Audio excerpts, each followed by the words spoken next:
The night was heavy with tension, though the street itself looked calm, almost ordinary. A convenience store glowed under the pale flicker of its neon sign, while the hum of traffic faded into the distance. But in that small corner of the city, something was brewing that would soon ripple far beyond the cracked pavement and the dim parking lot.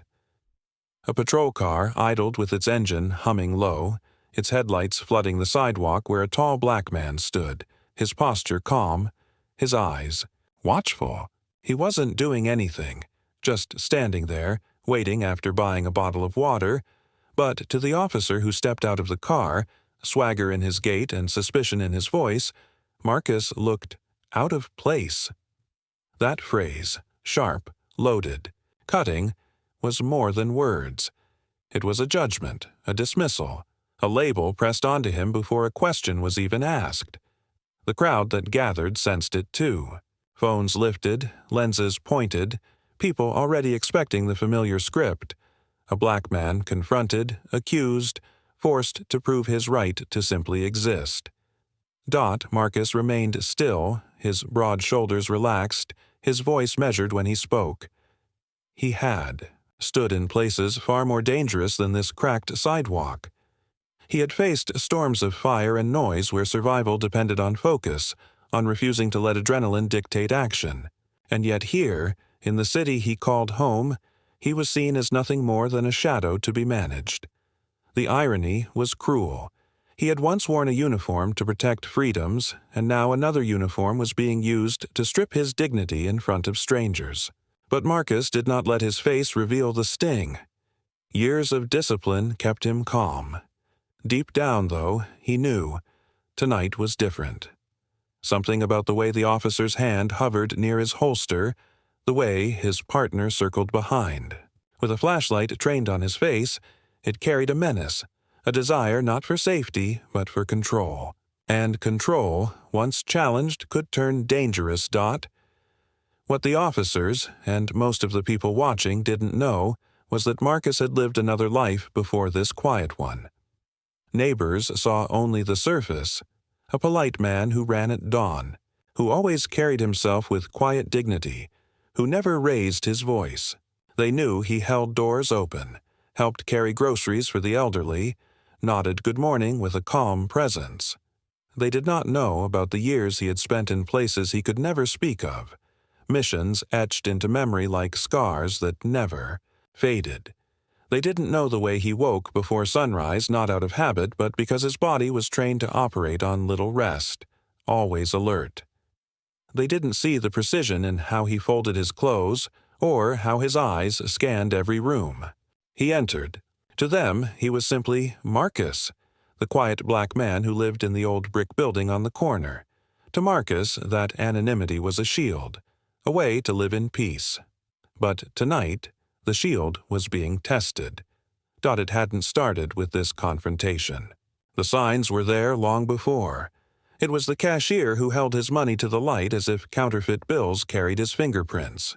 The store clerk who trailed behind him, pretending to rearrange items on a shelf while watching him like a hawk. The security guard who tensed every time he walked past. Even children at the playground, their words echoing the poison they absorbed. At home, pointed fingers and whispered names they didn't yet understand. Marcus endured it all, swallowing the sting, burying the ache. But silence never meant he didn't feel it. Silence was survival. And each time he complied with another unwarranted question, each time he stepped aside to avoid conflict, a part of him wondered how long it would take before someone pushed too far. That moment came when police cars began circling his neighborhood, more often. He noticed it during his morning runs, patrol cars slowing, windows rolling down, eyes scanning him with suspicion. One evening, an officer demanded he step away from the vehicle as he unlocked his own car. Another time, he was ordered to show ID while walking home from the gym, sweat still dripping down his arms. Each encounter chipped away at the fragile veneer of peace he had built for himself. The message was clear. In their eyes, he didn't belong. In their eyes, he was always a suspect. And no one else, neighbors peeking from behind curtains, Bystanders muttering, "Just comply," stepped in. They saw the humiliation and looked away, now comma with two officers flanking him outside the store, the crowd growing thicker, phones recording every angle. Marcus felt the weight of years pressing on to this single night.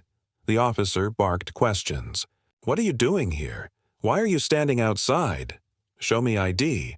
The words weren't requests. They were commands. His partner's flashlight burned into Marcus's eyes, forcing him to squint, the beam a symbol of interrogation more than investigation. Marcus answered calmly, his deep voice steady, but each answer only seemed to fuel the officer's irritation. They wanted fear. They wanted him small, submissive.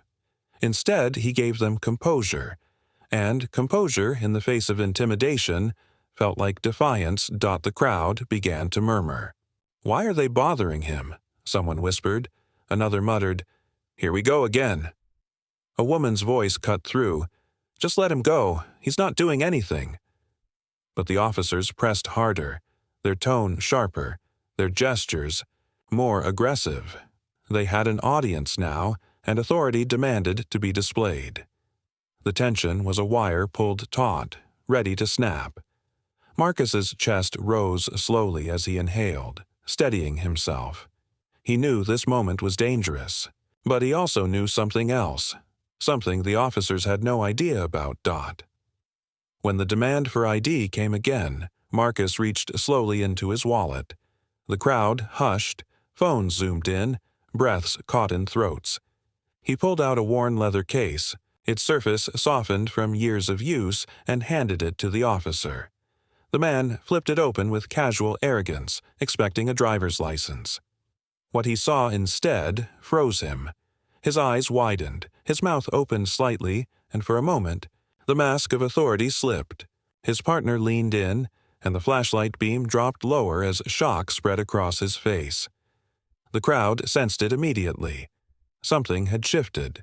The officer held in his hand not just identification, but a document that carried weight, honor, and authority far beyond his badge. Marcus was not just another man standing on the sidewalk. He was a Navy SEAL veteran, a man who had trained for years in brutal silence, who had faced danger in corners of the world these officers couldn't imagine. He had fought, bled, and buried brothers in arms who would never come home. And he had done it all under a flag that promised freedom, but allowed him to return to a country that still saw his skin first. The revelation hit like thunder. Someone in the crowd gasped, "Wait, he's military?" Another voice followed, louder, "He's a SEAL." Murmurs swelled into a chorus of disbelief and awe. Phones shook as hands tried to capture the stunned expressions of the officers who now looked small, diminished, exposed. The arrogance drained from their posture, replaced by awkward silence, fumbling words, and half-formed excuses. But the cameras had caught everything. The swagger, the intimidation, the humiliation, and now the collapse of false authority. Within hours, the video spread online. Headlines screamed about the confrontation, clips replayed across social media, and debates erupted on news panels. Millions watched the officers shrink before the revelation, watched the man they had tried to belittle stand taller without ever raising his voice. But Marcus didn't revel in the attention. For him, the applause felt hollow. The respect, suddenly, showered on him was conditional, rooted in his military service, in his medals, in his sacrifices.